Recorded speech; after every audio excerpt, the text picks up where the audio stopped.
소액으로도 꾸준히 투자한다면 복리 효과로 부자가 될 수 있다는 것에 대해서는 이제 누구도 부정하지 못할 것이다. 그런데 주식시장에서 실제로 투자를 해보면 소액 투자가 말처럼 쉽지 않다는 것을 느끼게 된다. 소액으로 살 만한 주식이 별로 없기 때문이다.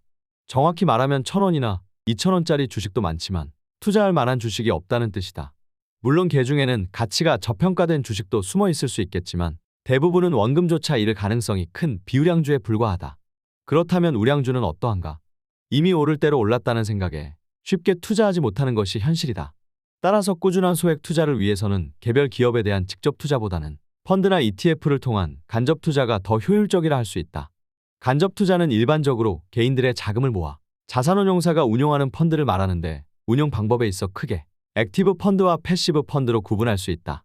액티브 펀드는 시장 수익률을 초과하는 것을 목표로 자산운용사가 펀드 매니저를 통해 조성한 펀드를 말한다. 액티브의 뜻처럼 수익률이나 성장 가능성이 높은 종목 위주로 펀드를 만들고 적극적으로 매매를 하기 때문에 수수료가 높다. 투자에 성공하면 수익률이 높지만 실패하면 손실 리스크가 큰 게 단점이다. 패시브 펀드는 패시브의 뜻처럼 S&P 500 지수나 코스피 200 지수와 같이 특정 주가 지수에 속한 주식들을 담아 그 지수 상승률만큼의 수익률을 추구하는 펀드를 말한다. 즉, 장기적으로 주가가 우상향한다는 전제를 하고 있어서 장기적인 투자에 적합하다. 펀드 매니저의 판단이나 개입이 크게 필요치 않기에 수수료가 낮고 투자에 실패해도 리스크가 적다는 게 장점이다. 패시브 펀드에는 대표적으로 인덱스 펀드, ETF가 들어가는데 여기서는 ETF에 대해 집중적으로 다룰 예정이다. 21세기 최고의 금융상품이라는 애칭이 붙을 만큼 ETF는 최근 전 세계적으로 성장세가 두드러지고 있다. ETF는 Exchange Traded Fund, 의 약자로 거래소에서 거래되는 펀드라는 뜻을 가지고 있다. 간단히 말해 펀드를 주식시장에서 거래할 수 있게 상장시켜 놓은 것으로 분산 투자가 가능한 펀드의 장점과 실시간 거래가 가능한 주식의 장점을 모두 지녔다.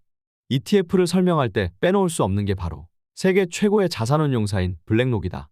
블랙록은 1988년 레리 핑크와 로버트 카피토가 6명의 직원과 함께 뉴욕의 작은 사무실에서 시작한 기업으로 30여 년이라는 짧은 업력에도 불구하고 현재 약 8,400조 원을 운용하며 세계 최고의 자산운용사로 성장했다. 세계 3대 기금이라는 국민연금이 800조 원 정도인 것으로 비교하면 그 규모가 얼마나 큰지 짐작이 갈 것이다. 블랙록은 처음에는 액티브 펀드 위주로 운용을 시작해 MBS, 모기지 저당증권 시장의 진출의 두각을 나타내다가 1999년의 닷컴 버블 이후 세계 최대의 자산운용사 자리에 올랐다. 그리고 2009년 ETF 시장을 주도하던 일셔즈를 포함한 영국계 자산운용사인 바이클래스, Barclays Global Investors를 인수하면서 ETF 시장의 강자로 군림하기 시작했다. 이처럼 10여 년 전부터 블랙록이 ETF 시장에 주목하며 영역을 확장하게 된 이유는 투자자들의 자금이 그만큼 패시브 투자에 몰리기 시작했기 때문이다. 2008년 글로벌 금융위기로 인해 자산이 하루아침에 반토막이 나는 경험을 한 투자자들이 안정적 투자에 대한 중요성을 인식하며 수요가 폭발적으로 늘어난 것이다. 실제로 미국뿐만 아니라 우리나라의 국민연금도 액티브 펀드의 비중을 줄이고 패시브 펀드로 투자 비중을 늘리고 있다. ETF가 대세인 이유. 그렇다면 ETF가 최근 국내 개인 투자자들 사이에서 더욱 주목받는 이유는 무엇일까? 첫째, 저금리 저성장 시대가 장기적으로 지속될 가능성이 높아짐에 따라 수수료율이 보다 중요해지게 되었기 때문이다. 예를 들어 투자 수익률이 4%일 때 수수료가 1%면 실제로 투자자는 3%의 수익률을 얻게 되는데 수수료가 0.5%로 절반 가까이 낮아지면 3.5%의 수익률을 얻을 수 있다. 이 0.5%의 차이는 수익률이 높을 때는 투자자들에게 크게 와닿지 않을 수도 있다.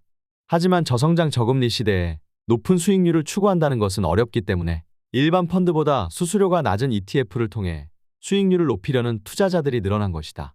둘째, 경제 성장률이 마이너스가 되지 않는 한 금융시장도 같이 성장할 수밖에 없기 때문이다. 2008년 금융위기와 같은 특별한 이슈를 제외하고 금융시장은 전체적으로 성장하는 추세를 보이게 된다. 따라서 시장의 수익률을 추구하는 것이 바람직하며 복리 효과에 대한 이해도가 높아지면서 투자자들의 유입이 늘어나고 있는 것이다. 마지막으로 적은 금액으로도 우량주에 투자하는 효과를 얻을 수 있기 때문이다. 예를 들어 액면 분할 전에 삼성전자 주식은 250만 원대로 개인 투자자가 한 주를 사기에는 부담스러운 금액이었다.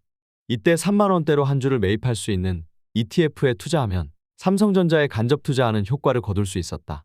우량주를 매입하고 수면제를 먹고 자라. 10년 뒤에 깨어나면 부자가 되어 있을 것이다. 유럽의 워런 버핏이라 불리는 앙드레 코스톨라니의 말처럼 높은 리스크를 가진 개별 종목에 대한 투자하는 것은 피해야 한다. 그 대신 낮은 수수료로 수익을 높일 수 있으며 우량주를 간접적으로 매입할 수 있는 ETF를 통한 패시브 투자를 고려해야 한다.